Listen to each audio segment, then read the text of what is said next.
Welcome to episode number 94 of the Eavesdrop podcast. I think I'm having an aneurysm and my speech has kind of became a little bit weird. I think that's one of the main indicators, right? That you're having like a stroke or something where you like start mumbling words. Yeah, well, maybe you shouldn't be doing a podcast then. Yeah, right? I should let me commit to an hour and a half of conversation. Today, our very special guest, Miss Alexis Made You Look. Incredibly talented artist who is in town visiting her significant other, Mr. fucking Davis Rogers Edwards. Wait, what's his Roberts? Robert Edwards. How do you feel about that? He's got a really cool name, right? Mm-hmm. Davis. Yeah. And then he's got Robert. You know what happened? What do you call him? No, I gotta tell you. So for the longest time, I thought his first name was Richard. No, his middle name's Davis. His first name is Robert. Yeah. Robert Davis Edwards. Yeah. But I thought for the longest time. Three first names. Yeah. But I was like, oh yeah, it's Richard. And he's like, no, it's Robert. And this just happened like 4 months ago. How long have you been dating? Like 2 years? Yeah. And this is the first. No, but I knew it's just like, I don't know. I was thinking of a way to like put his name together and I was like, oh, your name spells this. And I'm like, oh my God, no, it doesn't. It's Robert. Yeah. But because the only time I ever hear it is if we're like at the airport or he's ordering something, because he has to give his first name. And he doesn't give Hitch. Hitch is a good name. At the airport? At the airport? Oh, yeah, I guess. Yeah, you can't do nicknames. But I mean, if you're ordering coffee, like I don't know. Oh, he does Davis for that. He does? I meant ordering like furniture or something. Davis is a really cool, I always told him it's a really cool one. Anyway, this episode is brought to you by ExpressVPN and Upstart. And I'll tell you a little bit more about them later on in the podcast. Lex, thank you for joining me. I know that I dropped it on you. Hey, you want to be on the podcast? And you're like, yes. And then I tweeted out that we wanted to talk about aliens, and you're like, I like aliens. I can talk about aliens. Have you ever drawn or like made somebody like? Have you made yourself look like an alien yet? More than likely, honestly, I've done over 500 makeups at this point. So it's like when I try to think back of like everything I've done, I think I've done something similar because I know I've done an alien from like Doom, the game. Yeah. But yeah. Well, Lex, as I mentioned, is a very talented artist, has worked with an endless amount of YouTubers. I think the most notable one, in my opinion, and obviously correct me if you feel is somebody else, is Jesse Wellens. You painted him a Silver Surfer, and then he turned his boosted board into a surfboard, right? Yeah. Like a silver surfboard. Let's start from the beginning, right? What's your name? Where'd you grow up? That sort of thing. I feel like I'm doing the intro to one of my videos. Like, hi, my name is Lex, also known as Made You Look Online. I'm from Chicago, Illinois. I'm from Chicago. I lived in Chicago. Well, I lived in Chicago half my life. Then I lived in Arizona half my life. And then went back to Chicago and back to Arizona. And now we go back and forth. Like nonstop? Yeah, we go every 6 months, I guess, or so. Because we're trying to like snowbird. But we ended up getting stuck in Arizona through the entirety of Corona because we drive. So it's me, my mom, my grandma, my dog, my chinchilla. So we can't put all of them on a plane. No, you can't. Oh my God, I didn't know you had a chinchilla. How does the chinchilla and the dog relationship They're work? fine. Yeah? They're fine. I mean, like, he goes up to her cage, and he'll just, like, put his nose by her and everything. But, like, we had Chinny before Chinny the chinchilla? Yes. And then the dog's name is? Kane. Like Patrick Kane from the Blackhawks. Oh, yeah, Blackhawks. Hawks, or go fuck yourself, as it said.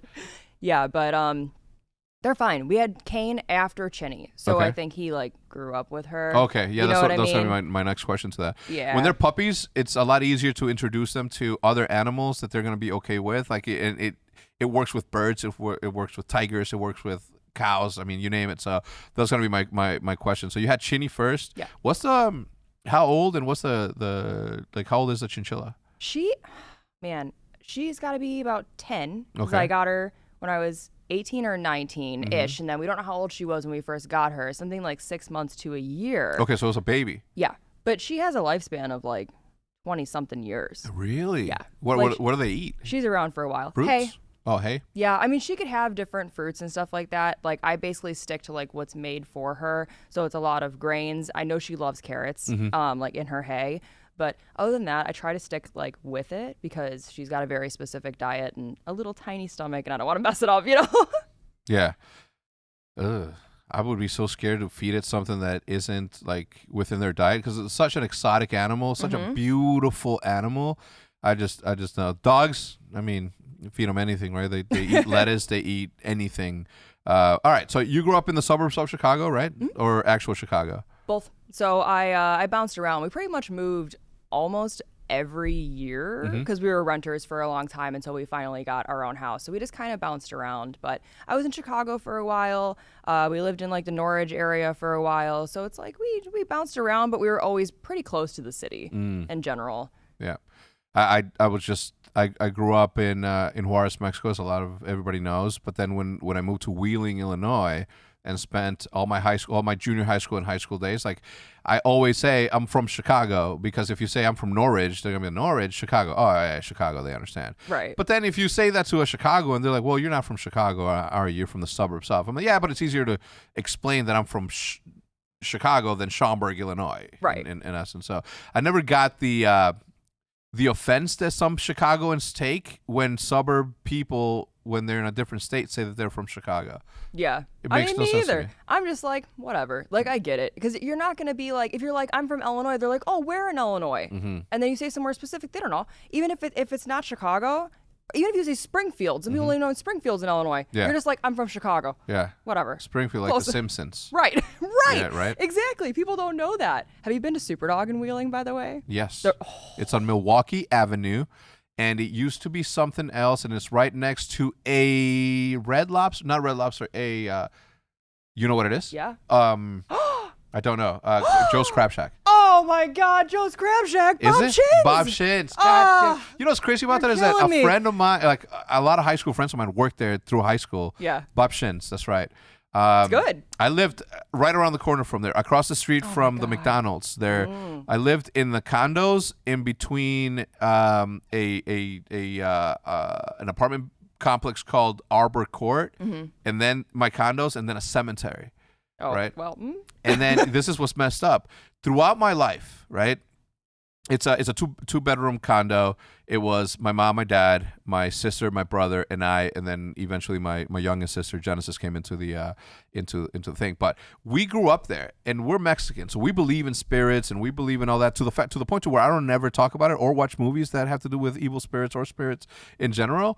But there have been cases in times in which we've experienced some sort of paranormal activity, and what's messed up is like if you get home late, you have to park at the end of the parkway, and then you have to walk alongside the entirety of the cemetery. Oh no! So you hear raccoons, you hear skunks. There was a lot of skunks in that area, but it was scary. This one time, which is where I was going, my mom was in the kitchen.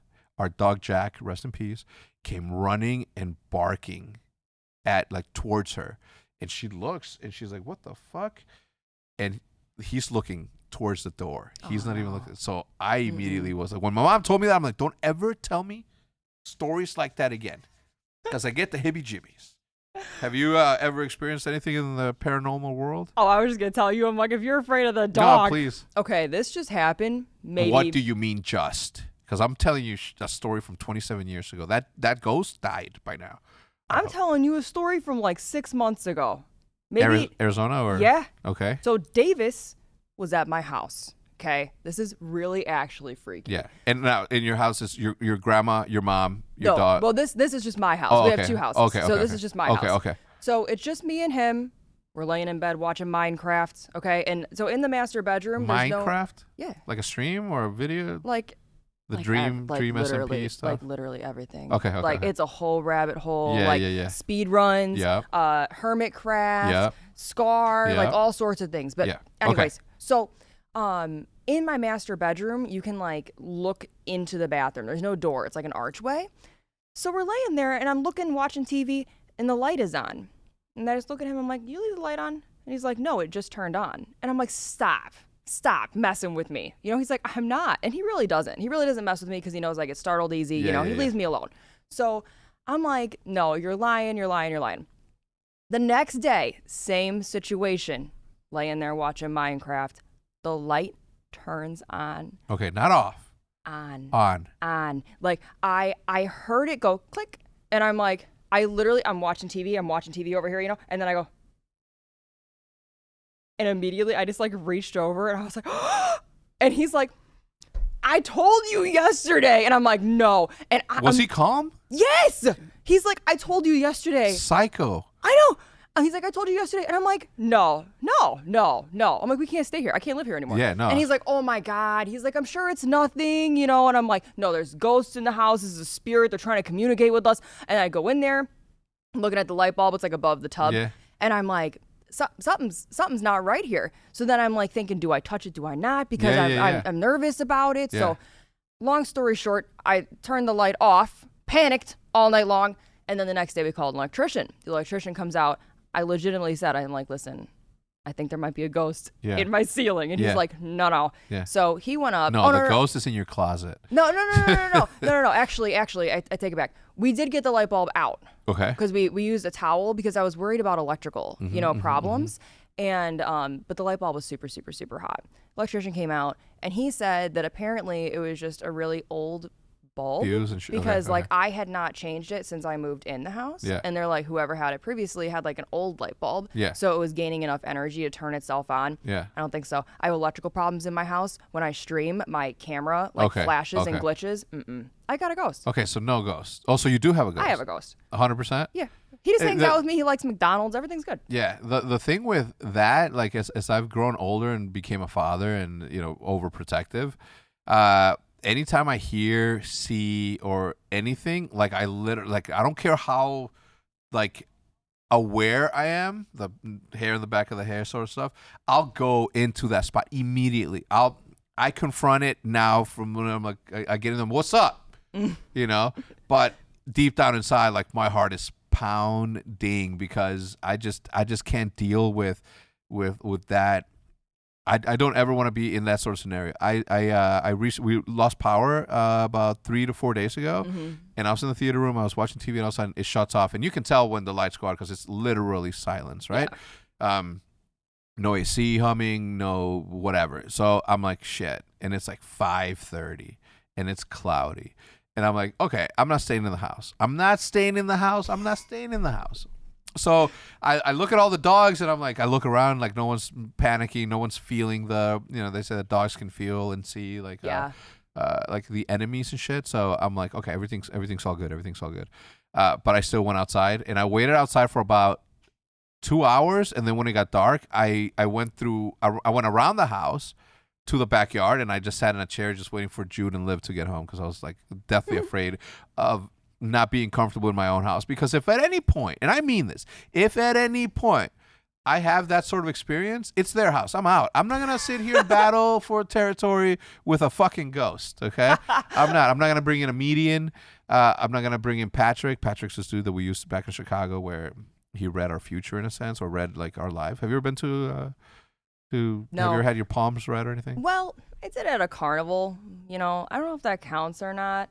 But it was freaky because I was younger and I didn't have any makeup on. Like I wasn't even on a little bit. I wasn't really hardly on social media and she told me I was going to be a makeup artist. Really? And you hadn't started your makeup stuff? And I didn't have any makeup on. I was like 16.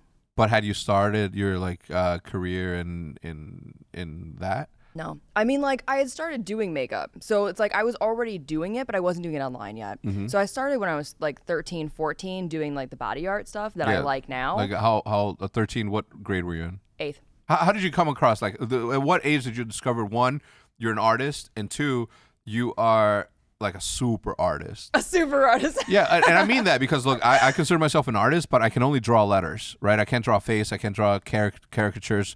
If I sit down and look at something, I can draw the camera, right? The realism stuff, I can do if I sit there for a long time. Yeah. But for me, my affinity towards art came because of letter structure and colors and all that stuff. You are actually an artist. That's what I mean by a super artist, right? Yeah, but to be fair, I couldn't do lettering. I mean, yes, I would have to learn it. Yeah. It wouldn't be something that would just come naturally out of my brain. Right. You know but what you I can mean? Though, right? That's the sort of guess, artist. But you could do it too. If you wanted to do body art, I really think that you could. Very specific art, but if you wanted to, I think that you could, because if you know lettering and you just said letter structuring, you ask somebody else, they're gonna be letter structuring. What are you talking about? They're just gonna be they're just letters. Yeah. So you already know that. The structure of an A is 2 sticks meeting at the top. Right. Okay, so at what age were you like? Were you an artist growing up, and then like tell me that how you came about the body art? Yeah, no, I've always been an artist. Like, I cannot think of a time in my life that I wasn't. Like, all the way back to, like, I remember being in kindergarten drawing suns and seeing other people draw squiggly lines in the sun, and I drew straight lines, and I'm like, why does their sun look better than mine? Because they got squiggly lines. So then I started doing squiggly lines. Like, I have very specific memories of just always wanting to draw throughout my whole life. I started body art. It had to be around, maybe it's more towards 14, like when I really, really, really think about it. Because I don't know what particularly like initially sparked me doing it, but I started out doing eyeshadow over my whole face. What? And I know that the reason was because shading? No, literally, I didn't have body paint. Okay. My whole face, like my whole everything was just all eyeshadow. But the reason is because I had a really hard time in school, like a really hard time in school. And how so? Because I was just bullied. Like I was bullied in 8th grade, all through high school, and For what? Well, it mainly started when I was diagnosed diabetic, and I was diagnosed when I was 13.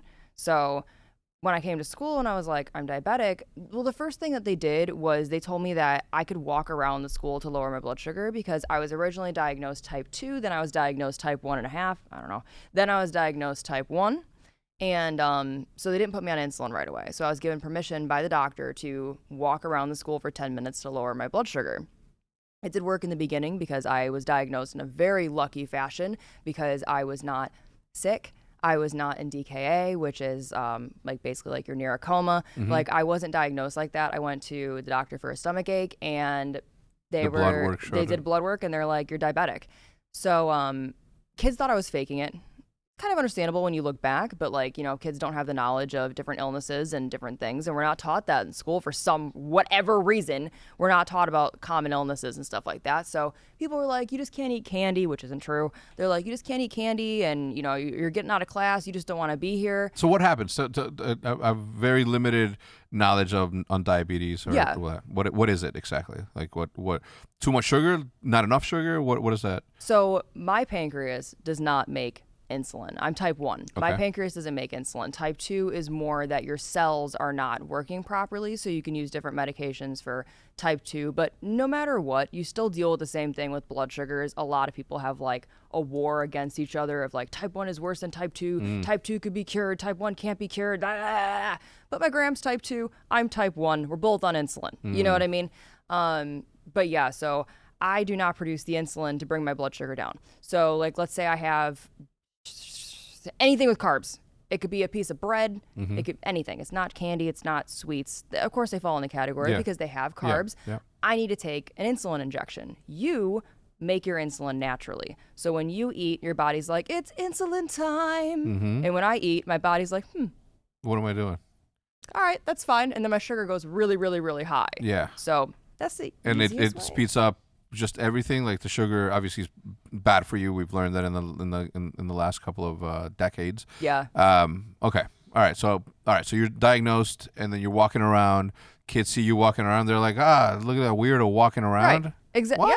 Yeah. Basically, and all my friends stopped talking to me, and that was that. Well, they weren't really your friends then. Right. Those fucking assholes. Right. But that's what I'm saying. So it's like, then we get more into high school, and that all just kind of got worse because I personally, I am not one to party. I don't like to go out. Like, I just kind of like to stick to myself and draw. Like, that's, I've always been that way. So it's like, when kids in high school started drinking and started, doing other things, I was just kind of like, I'm just not interested. Like, I didn't care. Like, I don't judge other people for what they do. I just personally like to just hang out and be by myself, basically. And people hated that. People hated that I did not want to do what they wanted to do. And I'm like, I'm not going to do what you want me to do just because you're telling me. That's very strong of you. Most people get peer pressured into doing a bunch of shit that they don't want to. Oh, yeah, no. Me included. I'm just weak-minded. Yeah, no, Kudos to you. Thanks. I mean, I was very, very, very shy. So, like, back then, it definitely hurt. I would cry a lot. But that is how my body art started because I would have a rough day at school, and I would come home, and I would turn myself into a superhero, and I would feel better because I would be like, how would the Hulk handle the situation? Like, the Hulk's not gonna be pushed around, you know? I mean, like, I had one girl throw my insulin pen against the wall and break it, and I had to go home because I didn't have medication then. What is that? Some random see you next Thursday or Tuesday grabs your pen out of your backpack because you're not walking around with it. Mm-mm. I don't know. I was taking it. Oh, I was while taking it? Why? Yeah. Did you ask her why? You know what? At that point, I was just so mad. I was just like, whatever. I had a girl corner me in the bathroom.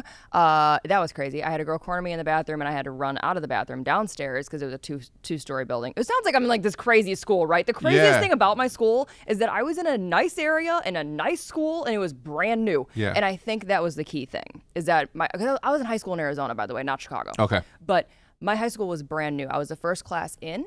And I was the first class out because I graduated a year early because I didn't like anybody. I wanted to leave. So I did cosmetology half the year of my junior year, and then I did half the year of my junior year in school, and then I went home and did my senior year online, and I'm like, see ya. Yeah. I'm not dealing with this anymore. I don't, but we homeschool Olivia.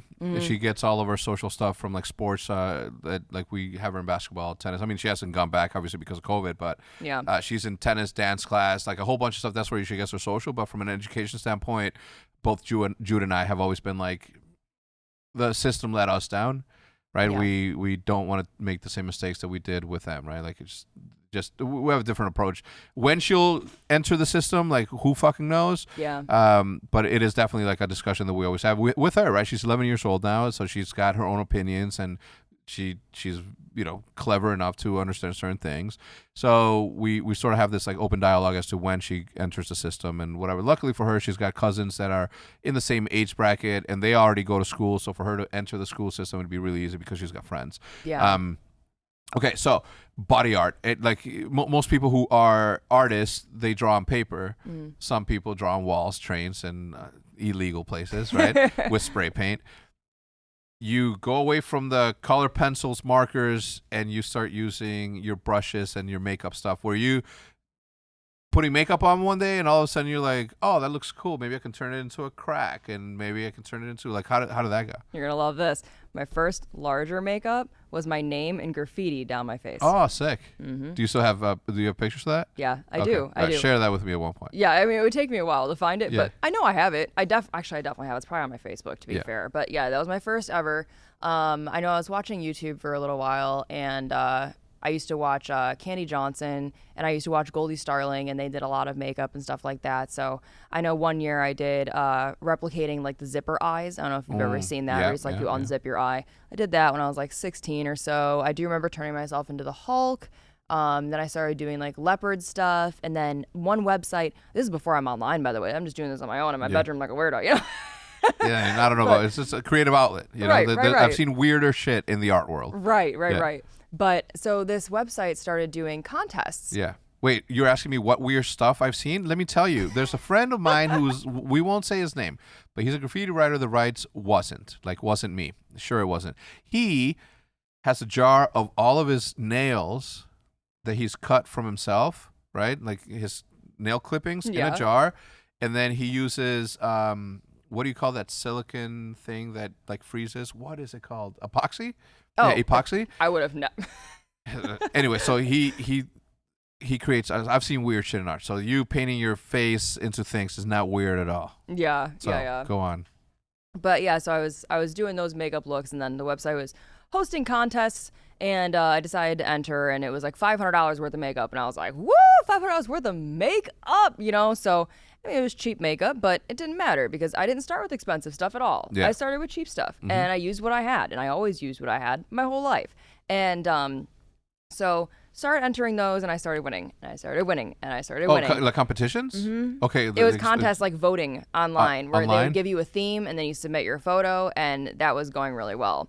Now, at some point in there, I started my Facebook page. I actually started on Facebook. I didn't start on YouTube. I started my Facebook page. Then I started winning these contests to give the makeup back to people that were following me. So it's like I could spread the love of, you know, hey, I do makeup. This is my hobby, and you could do it too. So I started winning this contest to get the makeup and give it away. And then eventually I started on YouTube. And my first YouTube video, like, I was on a webcam. I was balancing lamps on my bed. I didn't have a desk. What do you mean?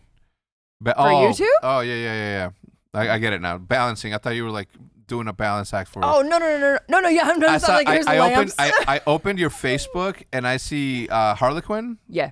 And immediately transported me to somebody like juggling stuff, and then my brain said balancing lamps. You're like, hold on a minute. That's how my brain worked there. So I no. mentioned at the beginning of the podcast, I have a thing that's making my rewiring my brain thoughts and matter. All right, so you're balancing lamps so you can get better lighting so you can record yourself. Yeah, I had like 4 lamps on my bed. I had shoe boxes trying to put it on there for balance. I had towels all over my bed trying not to get any makeup on my bed. I had my laptop, just like, old laptop at this point, but just my laptop open. I had no mics. I had no camera. Like, I just had my So you recorded laptop. it with the camera and the laptop? Yeah. Okay.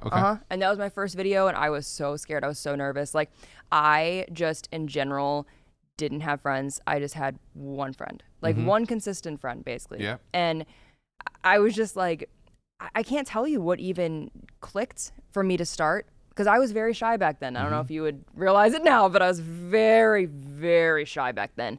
And I don't know.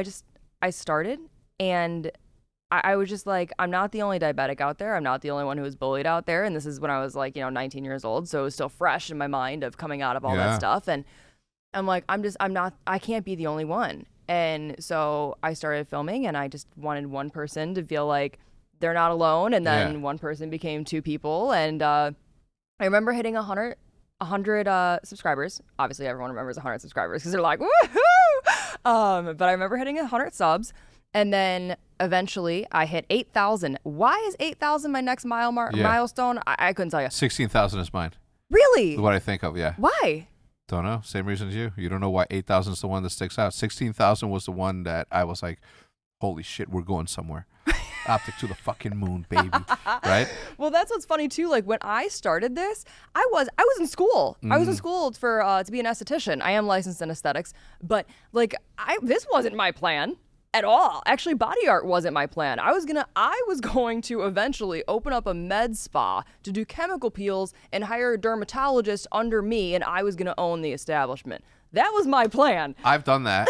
I've done the peel, and I don't know the exact names, but where they like scrub your face and then they peel your shit off, and I love that. Yeah, I love that. I do that once a year after summer's over. Yeah. To get all that dead skin off me, all those burns. And when you get older, like, I'm starting to see a little bit of shadowing starting to become right here. So I know it's time to go back and get them sunburns out of the way. Okay, so your whole plan was to get a spa. Yeah. And that. So. Yeah. So I hit 8,000 subs. Then there's like a gap in time, and I hit 20,000 subs is like my next memory. Then it's literally a blur. Like, it went from 20,000 to 1 million in a year. It just went whoop. And I know that BuzzFeed at the time was really big, and they were sharing me and they were sharing my work, and I was like, oh my god, I'm like running around my house, I'm like, I can't believe it. And it just like grew and grew. Did you have any jobs through high school, or jobs as you're doing this, or you jumped right into it? Love it. I went right into it. Hell yeah. I mean, it doesn't really count. Does it? I don't know. Maybe. When I was little, I used to do modeling. So it's not like I had been on set. I had been in magazines, catalogs, on the news. Like, I have like a pretty long like resume of stuff I did when I was younger. So I guess that's technically my first job, but I was like 7. yeah. I mean, you've had a good relationship with cameras then, right? Like, so you sort of creating content, you've already had it. So a shy person. Yeah. And that's the beauty of the internet. One of the positive things that came out of the internet is the ability of self-expression to a larger audience. Your ability to share more than just what you are outward facing, like a little bit more of who you really are, an artist, a musician, or whatever. And the platform that you've been able to get from YouTube has allowed you to sort of be like, okay, I see the number, and I know that 20,000 people that subscribe to me correlate to 20,000 live people that see me. So little by little, you start to talk into a camera. And an exercise that I always did when I was doing public speaking, when I was in the fundraising side of Optic on the first time, I had to talk in front of large groups of people. By then, I'd already been making YouTube videos for a long time. By then, I had already gone to the E3s and been in panels and all that. So I've always just like looked at the camera If there was any cameras anywhere, I would look at that, but I'll always recenter myself on the camera. So if I'm on stage and there's a bunch of people, I would locate the camera, and that's where I would go.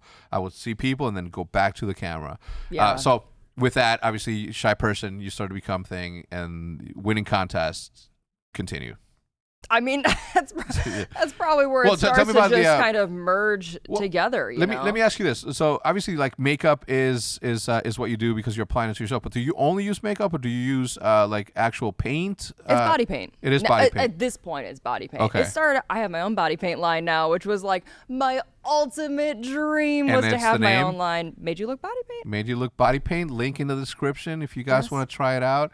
Halloween's right around the corner. Yes, I'm always looking forward to Halloween. Because you get to draw, or because you see that bank account just skyrocketing? A little bit of both, right? It depends on the year. Yeah. But honestly, no, like, I love just everything about it. I'm like, it's time to put bats outside, you know? Bats? Yeah, you know, decorations. Yeah, not real bats. No. Yeah, I'm not like pulling an Ozzy Osbourne, you know, like getting bats out of the sky. Like, Did you know that he thought it was a prop that he was biting, and he had to get a bunch of shots after that, right? Yeah.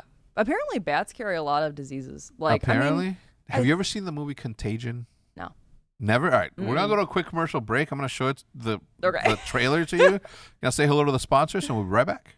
A few decades ago, private citizens used to be largely that, private. What's changed? The internet. Think about it. Everything you've browsed, searched, watched, tweeted. Now imagine all that data being crawled through, collected, and aggregated by third parties in a permanent public record, your public record. Have your private life exposed for others to see was something only celebrities worried about. But now, in an era in which everybody's online, everybody is a public figure. To keep my data private when I go online, as you guys know, I turn to ExpressVPN. Here at the HECZ quarters everywhere. I will tell you the Mixwell story time and time again, but not this time around, right? Because there are other uses for a VPN like ExpressVPN. Did you know that there are hundreds of data brokers out there whose sole business is to buy and sell your data? The worst part about that is that they don't have to tell you who they're selling it to or need your consent. One of these data points is your IP address. Data harvesters use your IP to uniquely identify your location and where you're at. That's what the location means. But ExpressVPN, my connection gets routed through an encrypted server, and my IP address is masked. You can pick anywhere in the world that you want this thing to be. Every single time that I turn ExpressVPN on, I'm giving a random IP address shared by other ExpressVPN customers that makes it more difficult for third parties to identify me and harvest my data. And the best part about this is how easy it is to set up ExpressVPN and how easy it is to use it. No matter what device you're on, phone, laptop, or smart TV, all you have to do is tap one single button to get protected. And right now, if you're like me and want to protect yourself and you believe that your data is your business and nobody else's, secure yourself with the #1 rated VPN on the market. Visit expressvpn.com/HECZ, that's H3CZ, and get 3 extra months for absolutely free. Visit expressvpn.com/H3CZ to get the first 3 months for free. One last time, the expressvpn.com/HECZ to learn more. The other podcast this week is none other than Upstart. Upstart's come back a second time, so we certainly appreciate their support. Think about it like this, right? When it comes to paying off debt, and this is something that young people, I know that I went through it, Judith went through it, everybody that I know growing up has gone through a situation like this one, right? It can often feel like an uphill battle, trying to pay everything back, the amount of high interest rates that you get, resulting in minimum monthly payments that keeps you in an endless cycle of just paying thousands and thousands of dollars over and over again without seeing what you owe sort of dissipate, right? Upstart can help you get ahead. Are you carrying a credit card balance month after month? You're not the only one. High interest rate makes it hard for you to pay off your debt, but Upstart can help. Join thousands and happy borrowers who have made that final payment and gotten away from the cycle. Do you dread looking at your credit card statement every single month? Do you like to make it into this? Do you like to vilify it into this monster? Well, you don't have to anymore. Right? You don't have to, and guess what? I don't blame you. Upstart can help you lift that weight off your shoulders so that you can finally feel the relief of being free of credit card debt. right? Find out how Upstart can lower your monthly payments today when you go to upstart.com/eavesdrop. That's EAVESDROP. And you can get your loan amounts will be determined obviously on your credit score, income, and certain other criteria that we'll look at. But they can help, right? Whether it's paying off your credit cards, consolidating high interest debt, or funding personal expenses, over 500,000 people have used Upstart to get a simple fixed monthly payment.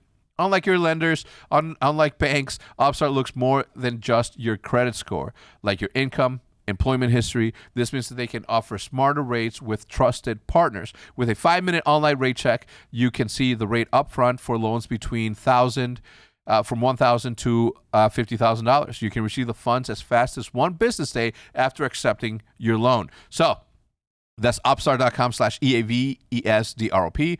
Don't forget to use the URL that's listed in the description down below so they know that we sent you. Loan amounts will be determined, as I said, based on your credit, income, and certain other criteria. Go to upstart.com/eavesdrop. I'm going to give it to you one more time. upstart.com/EAVESDROP. Back to Lex. And back to you. I can't believe you never watched Contagion. If you would have watched Contagion with Matt Damon and Gwyneth Paltrow during the pandemic. I watched it during the pandemic, and then so when COVID started to be a thing and people were like the media was just like bombarding you with all of this information, and you started to become a little bit more afraid and understood the seriousness of the virus. I started to play like all of these end of day movies and zombie movies just to realize I'm experiencing real life. Right. Like I remember if I would have been vlogging in those times, I wish to this day, I regret not doing it, but it would have been such a good moment in time to have like on record. Yeah. Not that there aren't, but me personally, my experience on it, because I showed up to, I believe, Walmart and all of the shelves were gone, and I've never experienced that in my life. But I would get home and I would put on DayZ. I would, what's the name with Brad Pitt? World War Z with Brad Pitt, which is a zombie movie. I've seen some of that. But listen to me. Contagion tonight. Okay? Tell Hitch. I'm pretty sure he's already watched it. Contagion. It's so good, but it would have been that much better if you would have experienced it during the pandemic. It is about a mutated flu. Exactly what COVID is. Watch that.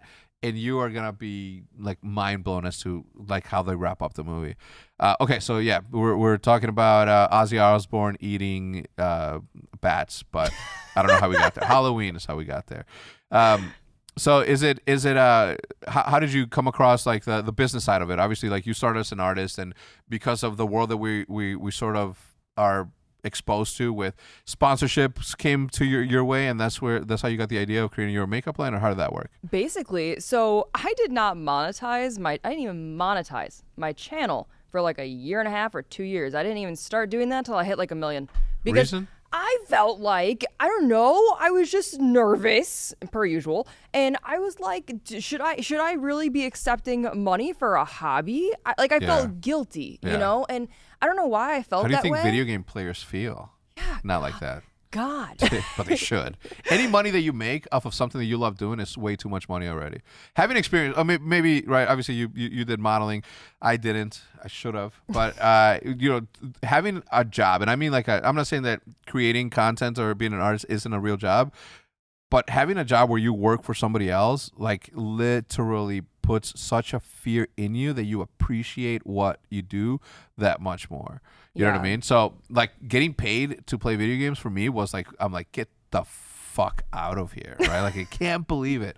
Okay, so you didn't monetize it. Why? Is it just you just felt like guilty? Like L'Oreal, Avon, like the amount of Mary Kay, all these ads, you would have been killing it. Yeah, but I was just like, I don't know. I was just like, should I really be getting paid for a hobby? Like I love filming. Like when it comes to my social media and my career, like it is deep rooted. Like, I mean, sometimes it gets me in trouble because it's like, I love it way too much. Yeah. But in general, like it's like my life. Like I'm just kind of coming off of like eat, breathe, and sleep social media because I was doing that for probably 7 years. Like most of my 20s, I spent very, very dedicated to my platforms, which isn't a bad thing, but I just absorbed it very, very, very much. So it's like when it came time to think about monetizing, I was like, I'm doing this because I love it, not because I want money. And it's interesting that like I thought about that back then. Now that I'm thinking about it, it's interesting I had that thought because nowadays, I mean, I don't know about in your world, but in my world, in the makeup world, you see a lot of people that get online and they're like, I want to be famous. That's what they want. They want fame. They want people to look at them. They want all kinds of cash. They just want to be flowing in money. And it's like, no. Listen, you need to do this first off because you love it. Absolutely. Not because you're looking at cash, not because you're looking at brand deals, sponsors, be famous. Like, it's not about that. Like, you are an influencer. So whether it's video games, I mean, I'm sure people look up to these COD players and they're like, I want to be that when I'm older. Yep. I was just telling Davis, like, last week when we were watching the games, I'm like, isn't it crazy to think that our generation really did not grow up, not really, we didn't grow up saying, I want to be a content creator. I want to be a YouTuber or a streamer. And our generation, also thanks to the platforms, of course, because we wouldn't be able to do it if they didn't exist. Right. But our generation has made a whole new career. Isn't that weird? Like, you know, these kids are going to look up to gamers or to makeup artists and say, I want to do that. But I hope that they say that they want to do that because they want to inspire people to do what they do and show that they love what they do and they love their career and they put passion into this. They don't just, you know, say, I want to be famous. That's just like, I feel like, who knows about professional sports players, but I feel like a baseball player, a professional baseball player is not like, I want to be a multimillionaire. I feel like they're like, I freaking love baseball and I want to make a career out of it. And yes, of course, they're aware that they can make millions, but I just don't think that's their first priority. No. Maybe it is, but I don't think so. You're not going to put yourself through that, you know, to make money. There's a lot of things in social media people don't see. Right. Hundreds, thousands of comments, negative energy, bullies, all sorts of things that you deal with. You know, staying up late. You know, a brand reaches out to you. You're like, I absolutely want to accept this job, which I only accept jobs I believe in. So I've even turned down a lot of jobs to this day. But it's like a brand reaches out to you. It's late at night. Maybe you didn't check your email. You're like, oh no, they need this tomorrow. I'm doing it. I'm doing it. You're up all night long. Like, I mean, people don't see a lot of what you do as social media people, you know? Yeah. So the fun part that they get to see is the one that we get judged on when we say, yo, doing this thing is hard. They see the easy part, the fun part, right? Yes. The hard part comes from the behind the scenes, boring Excel agreements, lawyers, contracts. That's the part that they don't get to see, and that's the boring part. I looked it up. Being a YouTuber, okay, top 10 jobs kids want per first choice study are as follows. YouTuber at the number 1 spot. Right. YouTuber at the number, not a fucking doctor. Right. Not a fireman. Not a fireman. No. YouTuber. Yep. Blogger, vlogger. Yes. Musician, actor, filmmaker, doctor, nurse, TV presenter, athlete. Athlete at the number 8 spot, and then writer and lawyer. Yeah. Lawyer.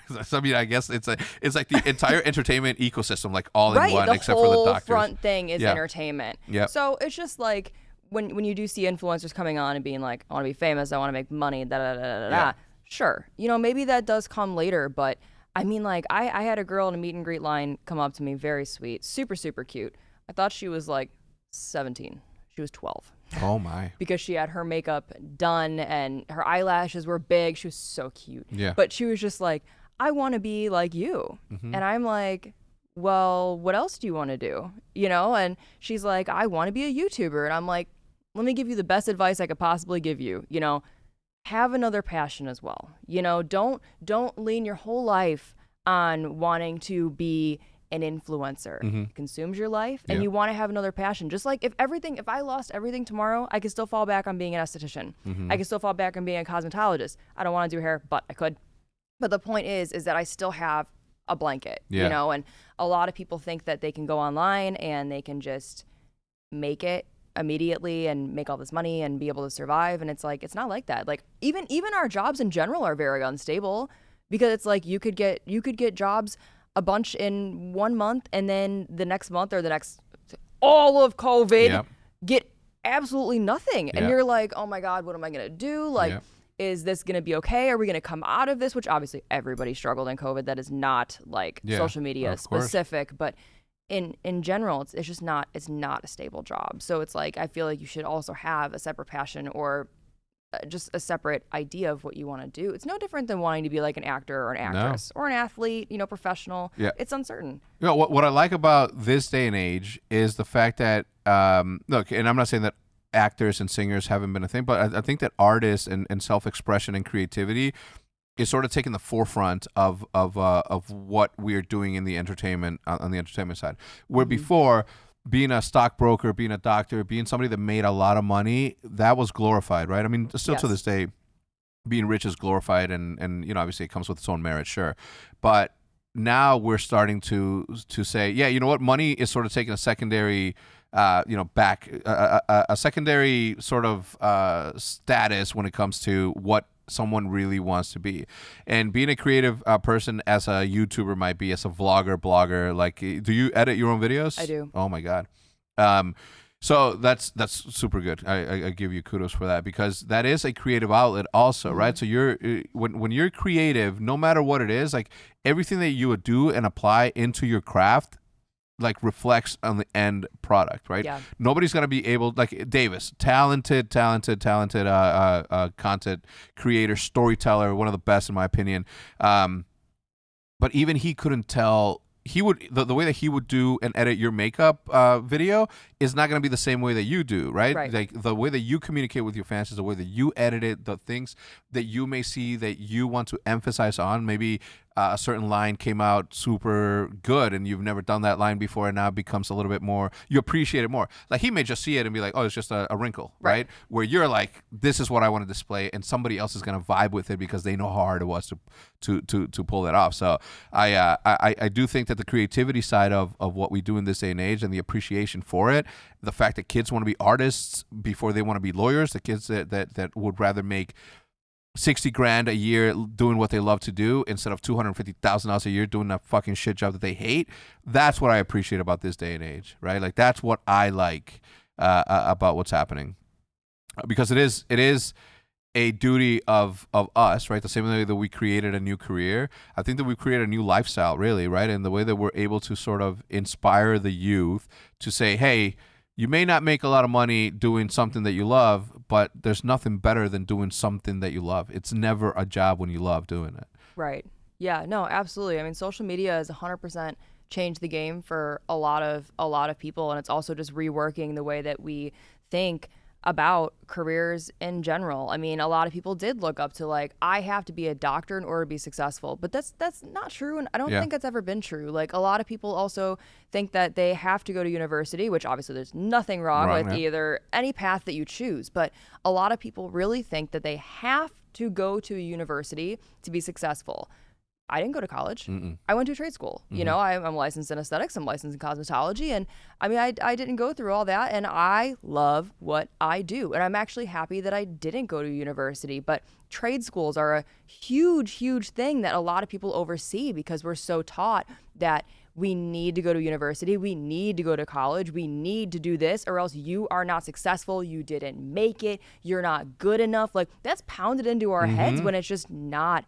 It's not the case. You know, you could be an entrepreneur. You could have no schooling in your life, and you could be an entrepreneur and come up with this crazy business, go on Shark Tank, sell it, and be successful. Maybe not go on Shark Tank, but maybe. Yeah, maybe. You know, possibilities are endless, and a lot of it is, you know, just kind of going for it. Yeah. Which is very scary sometimes. It is, absolutely. I mean, the safety of a paycheck that comes, you know, every other week just because you showed up is a scary thing to step away from. It is. Yes. And that's where the tough thing is, right? Like, that's what the tough part about what we do is, the tough part, right? Like, it's knowing that you're putting yourself out there and no one's going to bail you out but yourself. If you don't create a YouTube video, or if you take a month off, you're not getting a month's worth of pay. Right. Where if you are working with somebody else, you can get away with so many absences and still get paid before you're even reprimanded from there.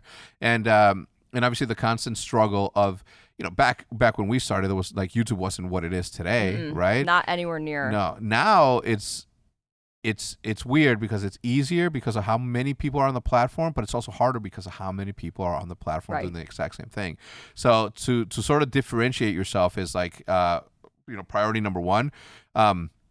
How many is body paint like big? I mean, obviously, no. The only body paint that I know is you, right? Right. And I see your numbers and your figures and your stuff, so I know that it's big. Are there other big like personalities like you that create body art like that? There's a couple, but the thing is that like when I got on the platform, it was basically me and one or two other girls, and that's it. So it's like I was like in the very, very, very, very, very beginning Niche, yeah. of body art, and now it's like everywhere. You see a lot more of it on Instagram than you do on YouTube. Yeah. In my opinion, actually, I think a lot of more people go for Instagram than they do YouTube. Yeah, I think Instagram lends itself to be a little bit more artistic, just from here's the end product, and then if you swipe, then you can see the process. Right. Where YouTube is all education and it's all step by step sort of programming, because it's you got to get your 8 to 10 minutes in, right, and all of that. And then all of a sudden you have like all of these new platforms that come up. TikTok being the one. Oh. I remember you and I were talking about how your TikTok is like popping off. I love it. I love TikTok. Like I had never filmed short videos like that. Well, for a long time, people are like, "Oh, TikTok's cringy. It's cringy." And and I'm like, okay, I guess I'll download it. Whatever. Yeah. So then eventually I did. Oh my God, I love it. It's like probably one of my favorite platforms. But I never made a short video before like that. So I was doing like the lip syncing and stuff. But when I do my TikToks, I find either audios that I like, and then I do a character revolving around that audio, or I figure out a character and go and search for the audio. So no matter what, they always go together. I'm never like in makeup and then I'm like, I'll just use this one because it's trending. Like I want it to fit my makeup. So I really, I love doing them. Yeah? I love them. It's I've looked at it, and you know what, the cringy sort of view that people had on it was mostly because at the beginning it was just it was Musically, right? It was like young people doing their dances and young people doing their whatever. But now that it's become everything and it's short form content. I mean, I think Vine could have. I mean, it was successful, like was uber successful. I don't know why they took it down, because I don't know either. It's like I mean, imagine having that big of a platform, that successful platform, paired with Twitter, and you're like, let's just shut it down. You know what I mean? Like that to me. I mean, I obviously these are people that are way smarter than me, so and I don't know the ins and out, but to have the courage to say we're going to shut this down so we can solely focus on one thing is like mind blowing to me. But short form content, 6-second reels, 6 seconds, 15-second stories, like that is the sort of content that kids nowadays, with the amount of attention span that they have, and I think that's indicative of one, the society that we've created through this social media stuff, where everything is instant. Before, if I wanted to order spray paint, I would have to go to the paint store, put in an order for a paint that they didn't carry, and I would have to wait weeks for it to come, and then the colors are wrong, so I have to readjust. And now I can literally go online and get it same day delivered. Right. So when you started to develop a community, a culture in which everything is instant, or there's no more waiting, information included, you're also going to be sort of trained to take your content in those short snackable forms. Do you want more water, Matt? Can we get another bottle of water, please? No, that's true. I never even thought about that. Yeah. Like that everything is so instant like that. I just I got on, too, when people think about TikTok being cringy or whatever, I think too, like when the other they're doing, I mean, there is some weird stuff on there, but it's like, thank you. It's like, people being cringy or whatever, at least they're on TikTok doing dances. They're not out causing trouble. They're not out getting arrested. They're not out, damaging people's property or something. No, but these are obviously I'm thinking of teenagers and you can also like cavemen. But what I'm saying, right? Scroundles. But at least they're doing something, that's not harming anybody. I mean, think about it too. When you were a teenager, or you were like, a tween or whatever, you did some weird stuff. Come on. My friends and I talk about it all the time. Like, we would have recorded all of our fights, and then if they got a lot of views, guess what we're gonna do? We're gonna fight more. Right? We would have been spray painting trains, and what does that do? Oh well, I want to be more popular, so let me do bigger and better. Let me break the law even harder. Right. So yeah, and it's again the sort of culture that we're creating for the people that are up and coming, right? Like, I wonder what it does to Liv to know that her dad's life is sort of on the internet. Her cousins, like all of them experiencing TikTok. Like, the amount of unfiltered content that is fed to the kids nowadays is it forces them to grow up that much quicker. They're exposed to so much more. I didn't know, what the female body looked like until like fucking 16, 17. Right. Or at, maybe 14, whatever.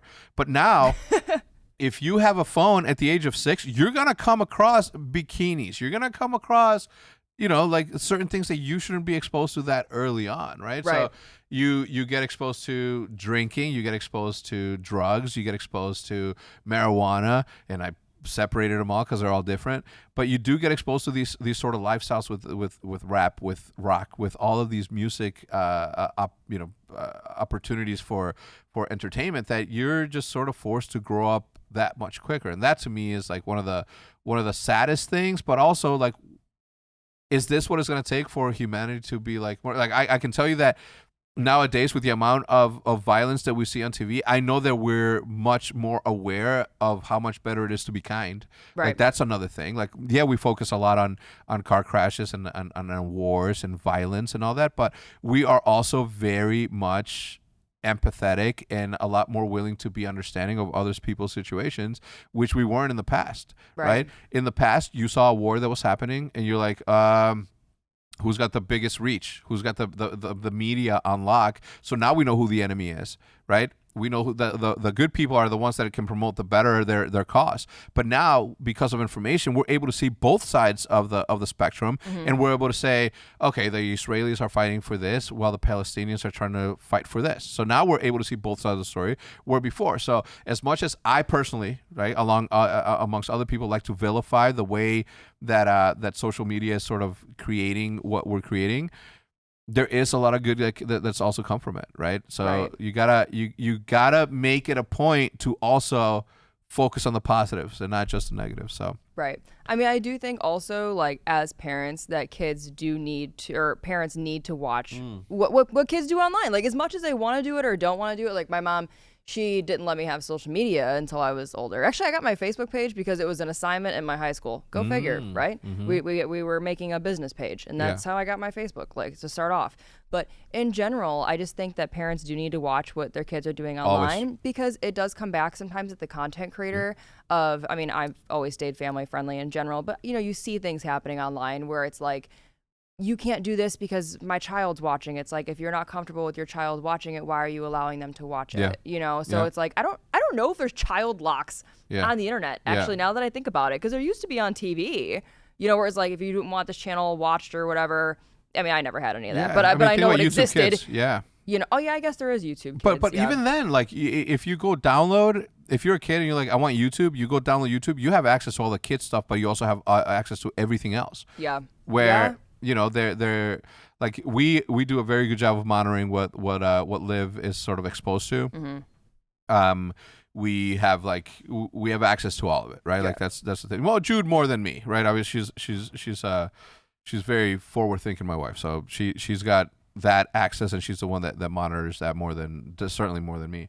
But it's not right. Like if you go download YouTube Kids isn't the first thing, and even if you're a kid, you're like, do I want kids or do I want that good, or do I want the good shit? Yeah, they're like, I'm not a kid. Yes, I'm not. And they're not, man. They're growing up super fast, and it comes with the territory. But again, is this what's gonna push us forward? Seeing all the bad shit that we do can help us not want to do those same bad shit that we do. I mean, from an environmental standpoint, I mean, think about how much further along we are now damaging the planet, but also how much knowledgeable we are now that we know that we're damaging it, and people are backing Tesla because of that. People are more self-conscious about their carbon usage, in a sense. So I don't know. There's a lot of good things that are coming from the internet, and for us to only focus on the negative is just humanity in general. Right. Nobody wants to not look at the car wreck, right? So I don't know. It's one of those things. I think we're in a spot right now, I think within the next couple of years, where just so much bad is happening that we're going to be so tired of all of the bad happening that everyone is going to push towards a positive. Like, I think we're just in a really weird bubble with a lot of personal events, world events, every kind of event that just we as human beings are going to be like, we cannot keep doing this. Like, we want to be positive. We want good things to come out of this. So I think even if we're in a negative spot now, or like you do see, YouTubers inspiring kids to do crazy stuff like jumping across buildings and things that might not be safe. I think we're coming out of that era fairly soon. I mean, it took almost 20 years though for us to get out of that era. Think about the Jackass from 2000. That is true. You know, and then now you see everyone being parkour athletes. But the difference is they had a camera crew. They had, you know, medical. Like they planned this. Like people as YouTubers, they're just like, I'm gonna go, you know, and so it's like they need to like realize, you know, like what they're doing and everything. Because I was just telling Davis before about that. It's really some YouTubers are really no different than Jackass. I used to watch it all the time when I was a kid. As a matter of fact, I actually tied a sled to the back of my ATV and had my friend drive it around, and we were on the sled and everything because of that show. So it's not like, you know, we didn't do dumb things. What was it called? CKYS? Camp Kill Yourself? I have no idea. Yeah, it was pre Jackass. It was called Camp Kill Yourself, and it was just them going to. I mean, you guys can look it up, but you know, and a lot of you are going to be pessimists out there and saying that the world's going to go worse. Like, if you keep thinking that way, it will. If you choose to be cool, like Lex and I, and you think positively of our future, then we may be able to manifest that into something more positive. Yeah, I mean, you can't handle, or you can't decide what life is going to throw you. Negative things are thrown at us all the time. Like, even as people on social media, like, you know, in my time on social media, I've experienced 2 deaths, you know, friends, family. I've experienced a lot of other things, you know, going on, a lot of things going on actually behind the scenes. And I don't put it on social media because I personally feel like There's enough of that. Yeah, I want my subscribers to have their bad days, if they're going to have them, and come back and be able to watch my stream or watch my videos. And escape that. And feel better. Yeah. You know, like, I want to be that outlet for them. Like, I'm absorbing everything in my life into me because I just don't think that the rest of the world needs to have that negativity upon them. I'm trying actively every day, all the time, to try to make a difference and move forward. Well, if you think about it, right, like it's the age of information. With information came a lot of good, but also a lot of bad. Yes. In exactly 11 days, the government is going to start releasing all of the government UFO knowledge that they have to the public. And look, they're saying that from today. Yeah. Oh. Yeah. June 1st. I have interest in that. But now, think about this, right? Like, everything that we know has led to something. Right. Right. What if? We're just throwing this out there, right? Let's say the government does start to release. They say they're going to release everything they have, but we know that they're not, right? They're going to release the stuff that, like, I bet you they have high quality pictures of fucking Alan in his spaceship, like what up, saying what's up, like high quality pictures, and it may be Alan, it may be something super weird, it may be a slug looking thing. We don't know, right? But I can tell you this: the second that we get all that information, and then the world becomes okay. With the fact that there is other life forms elsewhere, right? What is that going to do to religion, right? And the religious groups? What is that going to do to the aliens, right? They're like, they got us. Let's just fucking start. Let's just start, you know, being out. You know what I'm saying? Like they know we're out here. It's no longer a secret. Right. Let's go introduce ourselves. Yeah. What does that do, and what does the future look like when that happens? That's what I want to know, because up until this point, it's like, do you believe in aliens? Right? It's like, well, no, it can't. Right? I believe in Jesus Christ, and therefore, you know, it only, God only looks this way, like me, right? Like we were made in His essence. But here comes another life form from somewhere else with higher technology, and they come in and they're like, oh yeah, no, well, actually, you know what? It's a simulation. We've been playing with it. Then you start to really doubt everything that you've been taught. All of the war that has happened throughout humanity gets put into this bucket that says none of it mattered. It went nowhere. It's done nothing. So what the fuck are we? Right? So I don't know. I'm excited to see what happens. I'm a little bit fearful to see what happens, just from the religious group standpoint. And we'll see. You know, some people think that aliens are like demons and shit. Yeah. You know, like, the government's just gonna be like, we found a plant on Mars. Here you go. They're not gonna be like, yeah, here's Alan. You know, they're not gonna do that. No, I don't think so. We actually, have you ever seen like deep underwater, like ocean stuff. Have you ever seen anything that looks like a giant squid? Yeah. Like very big. Yeah. So I was saying before, I'm like, we always think about aliens in outer space elsewhere. They literally could be right here, and we just have no idea. We know more about space than we do our own planet. Right. Yeah. So it's like we could have all sorts of creatures. We could have a whole entire, maybe it's wild thought. Maybe it's not a wild thought. We could have a whole separate ecosystem going on underneath the ocean, and we have no clue. And they don't know about us, and it's like we don't know about them. And the thing is like they might know about us, and they're just that much more advanced that they're like they peek up and they're like, oh yeah, they're not at the nuclear. The thing is that this could have been like an ongoing thing, and then you start getting into like the different realms and all this other stuff, and that's for a later podcast. But from an internet, from a cultural standpoint, like I want to know what this knowledge brings, what this knowledge does, because everything that I've seen before.